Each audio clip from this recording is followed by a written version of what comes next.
Good morning, guys. Today I'm going to go over just a couple of stages from the Spartanburg USPSA match this past weekend on April 2nd, I believe.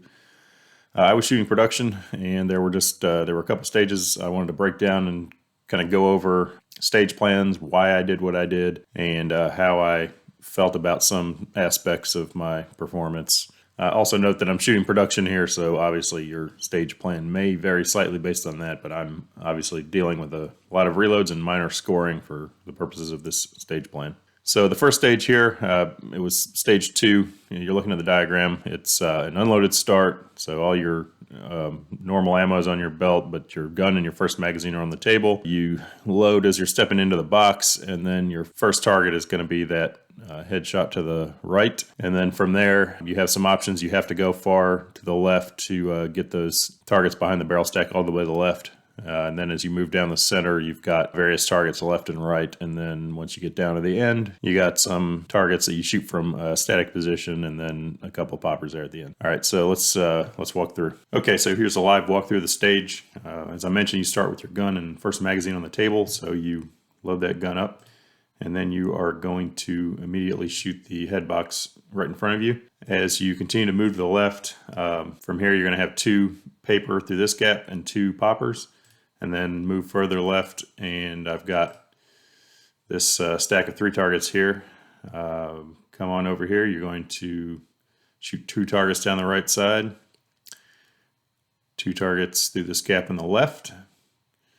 And then as you move forward, you've got a couple more paper here. So you get the one to the right of Trayvon, the one to the left being pasted. And then you settle into the kind of final spot here. You got 1 more paper there behind the barrel to the right and 2 poppers. Okay, let's talk about some of the decisions I made and why I made them. So the second target on the right that you see circled here is a target that you could have shot second after you took the headshot there.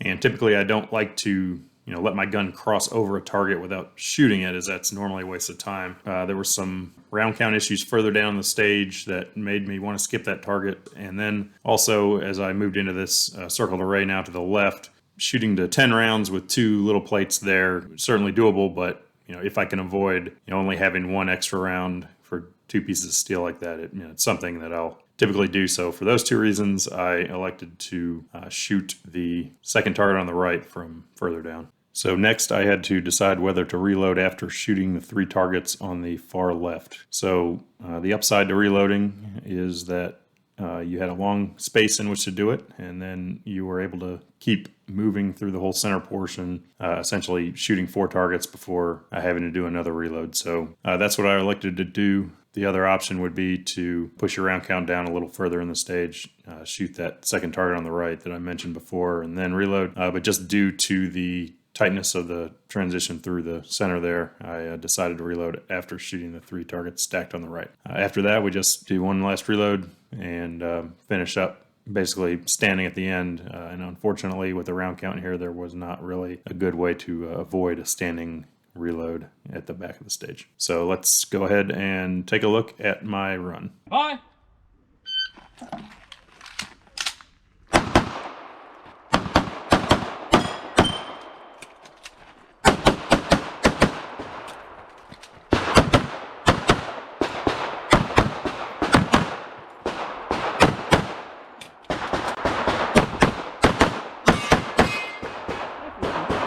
Okay, so the good here is the points. I shot pretty good points all day, and this stage was no exception. I'd have to look back and see what they were exactly, but overall, good points. What I don't like about this run is the reloads, and particularly the first and the last reload, both in tight space for the first one and essentially standing for the second one. Both were just very slow, and that's essentially just an artifact of me having really not shot much production in a while. So that's going to be something to go ahead and dry fire up a good bit by the end of the month. Okay, the next stage I'm going to talk about was stage 4 down at the end. So you're seeing the diagram on the screen. The starting position was anywhere, but you basically started in the back of the box, hands at sides, and you have basically 2 static paper and 4 poppers to the right, and then to the left you have 2 stacked papers and 2 poppers. So you're going to shoot all that. Then you're going to move down forward, and as you move forward, optionally to the left, you have two statics that you could choose to engage. Then when you get down to the bottom, you have about 3 targets through a window on the right side, and then to the left you have a stomp pad, a swinger activated by the pad, and then another static kind of catty corner through the window. So let's take a look from the shooter's perspective. So we start off in the start position. We got the 2 paper and 4 poppers to the right, 2 stacked paper, 2 poppers to the left. Then as we move down, we have the 2 static that we could take, and then front right corner we have 3 statics through the window and around the side. As we move left, we have stomp pad, swinger on the right, static, and then that static to the left. And that one are the same 2 that we were looking at before that I said were optional. I did not elect to shoot these on the move. First of all, moving forward at that point, if you're moving hard, I'm going to be moving fast at that point. So I'd be giving up time to slow down and shoot those, and then they're somewhat distant for a production shooter at that point. So considering the time and the fact that I'm shooting minor there, I elected to shoot those later on at the end. So let's take a look at my run. Stand by.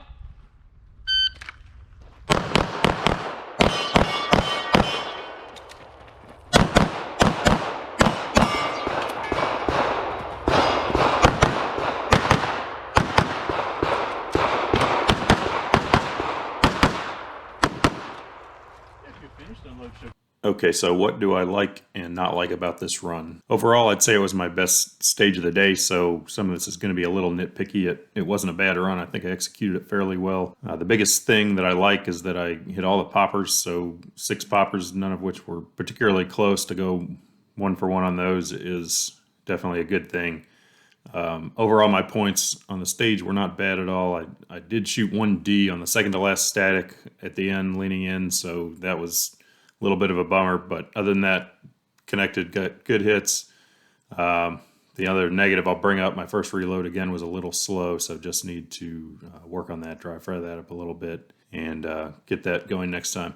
I do think the plan was good. I don't regret not taking the 2 statics on the left on the move up. Again, if I was shooting major, I would probably have shot those on the move, but I think it was the right plan for me at the time. I would like to have had the chance to shoot it the other way and see, but overall I'm not disappointed in the run. All right, that's going to be it for today, guys. If you have any questions, just let me know, and I'll see you next time.